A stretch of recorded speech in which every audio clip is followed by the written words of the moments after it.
इनके लबे रंगी की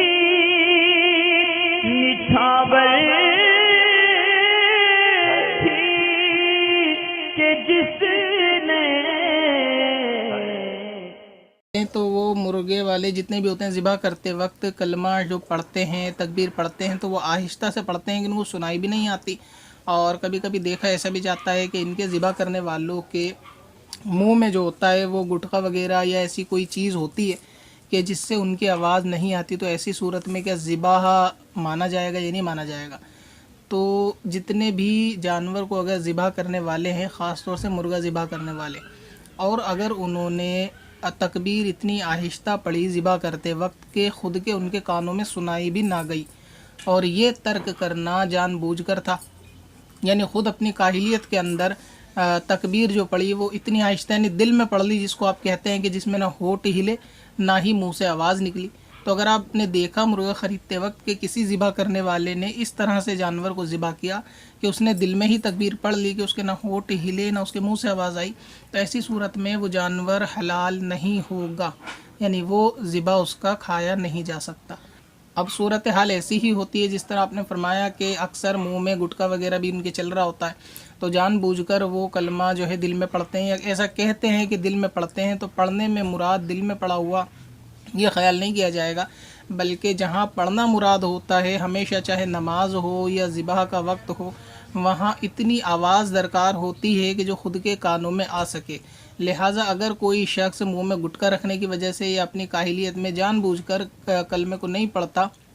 तकबीर नहीं पढ़ता ज़िबा करते वक्त, और ऐसे ही ज़िबा कर देगा, तो वो गोश्त खाया नहीं जाएगा। अब रहा ये कि आपने कहा कि अक्सर का मामला ऐसा होता है, तो देखें बात यूँ है कि आप हैं कस्टमर और आप उसको पैसे देकर सामान ख़रीद रहे हैं।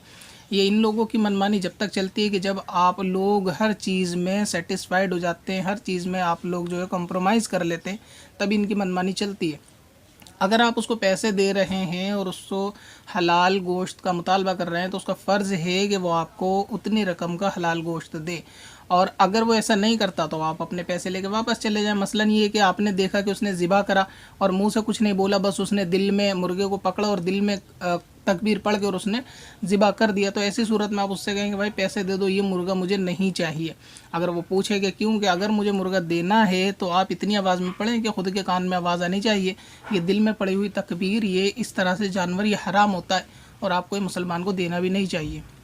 अगर खौफ खुदा रखने वाला बंदा होगा या ये कि मसाइल में ज़्यादा उलझने वाला नहीं होगा, तो यकीन सी बात है कि वो अपनी गलती की इस्लाह भी कर लेगा। और अगर वो कहेगा कि ऐसा नहीं है, तो आप अगली दुकान पे चले जाएं, क्योंकि आप पैसे देकर ख़रीद रहे हैं, कोई उससे कर्जा नहीं मांग रहा है, कोई उसका सामान चुरा नहीं रहा है। तो जब आदमी पैसे दे के सामान ख़रीदता है तो पूरा ठोक बजा कर ही लेना चाहिए।